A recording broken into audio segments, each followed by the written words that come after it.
اسلامی حلیہ اور گانا بجانا یعنی موسیقی، دونوں بہت اہم موضوع چھیڑ دیے ہیں آپ نے۔ پہلے آئیے موسیقی کی طرف۔ دلائل کا ایک انبار ہے میرے پاس موسیقی کے حق میں، لیکن میں صرف ایک دلیل دینا چاہتا ہوں جس کے بعد دوسری کوئی دلیل ہو ہی نہیں سکتی۔ آپ یہ بتائیے کہ آج تک دنیا میں پیغمبر کتنے اتارے گئے؟ جی 1,24,000۔ اور ان 1,24,000 میں سے کتابیں کتنوں پہ نازل ہوئیں؟ جی صرف 4 پر۔ گویا یہ تو طے ہو گیا کہ یہ 4 باقی 1,23,996 پیغمبروں سے زیادہ برگزیدہ ہیں۔ بے شک۔ ان 4 کو اللہ نے معجزے عطا کیے۔ حضور کا سب سے بڑا معجزہ قرآن شریف، موسیٰ کو اس قابل بنایا کہ وہ لاٹھی سے دریا کے 2 ٹکڑے کر دے، عیسیٰ کو یہ طاقت دی کہ وہ مردے کو دوبارہ زندہ کر دے، اور داؤد کو کیا دیا؟ موسیقی، ایسی سریلی آواز اور راگوں اور سازوں پر اتنا عبور کہ سر لگائیں تو پہاڑ ساتھ گانے لگے، دنیا جہان کے پرندے مدہوش ہو کے آواز کی جانب کھچے چلے آئیں۔ زبور اٹھا کے دیکھیے، یہ تک لکھا ہے کہ کن راگوں سے اور کن سازوں پہ گا کے حضرت داؤد الصلاۃ السلام نے خدا کی حمد و ثنا کی۔ کیا یہ ممکن ہے کہ خداوند کریم اپنی تعریف سننے کے لیے ایک حرام چیز کا انتخاب کرے اور اپنے ایک برگزیدہ پیغمبر کو حرام چیز معجزے میں دے؟ کیا یہ ممکن ہے کہ نبی کریم صلی اللہ علیہ وسلم موسیقی کو حرام بھی سمجھیں اور حضرت عائشہ رضی اللہ عنہا سے یہ بھی پوچھیں کہ بارات جس قبیلے میں گئی ہے وہ انصار ہیں اور انصار موسیقی کے بہت رسیا ہوتے ہیں، کیا تم نے بارات کے ساتھ کچھ گانے والیاں بھی بھیجی ہیں یا نہیں؟ کیا یہ ممکن ہے کہ وہ موسیقی کو حرام بھی سمجھیں اور ابو موسیٰ اشعری کی قرت سے خوش ہو کر اس سے یہ بھی کہیں کہ لگتا ہے تمہارے گلے میں تو داؤد کا ساز رکھ دیا گیا ہو؟ اب آئیے حلیے کی طرف۔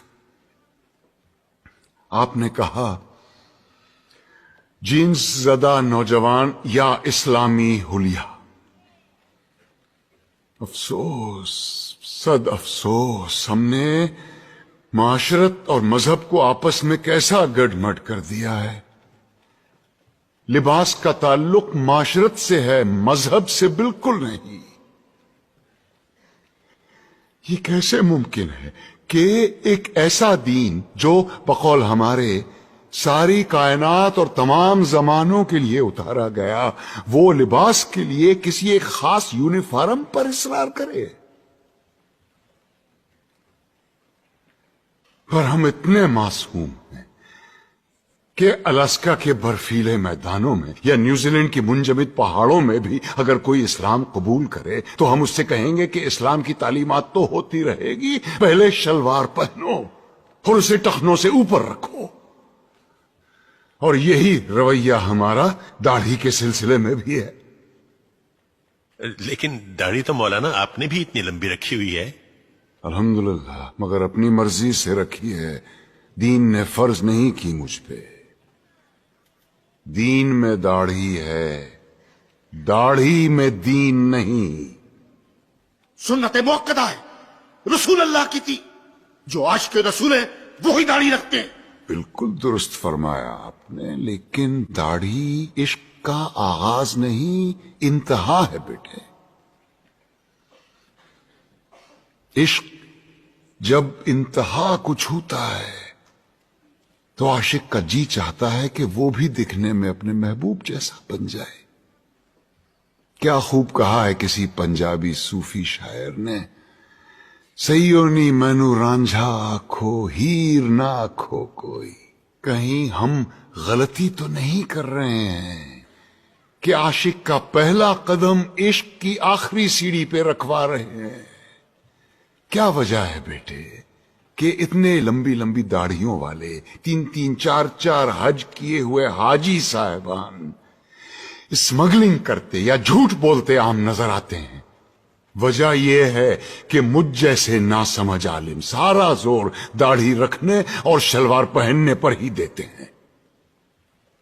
کہیں ہم غلطی سے عاشق رسول کے بجائے عاشق ابو جہل تو نہیں پیدا کر رہے ہیں؟ کیونکہ داڑھی تو ابو جہل کے بھی تھی، لباس بھی وہی تھا جو رسول اللہ زیب تن فرماتے تھے. ترتیب الٹی ہے بیٹے. پہلے ظاہر نہیں، پہلے باطن کو ٹھیک کرو. اندر آگ لگاؤ، باہر خود بخود آئے گی.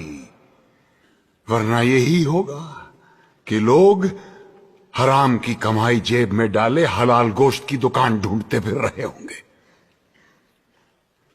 اسلام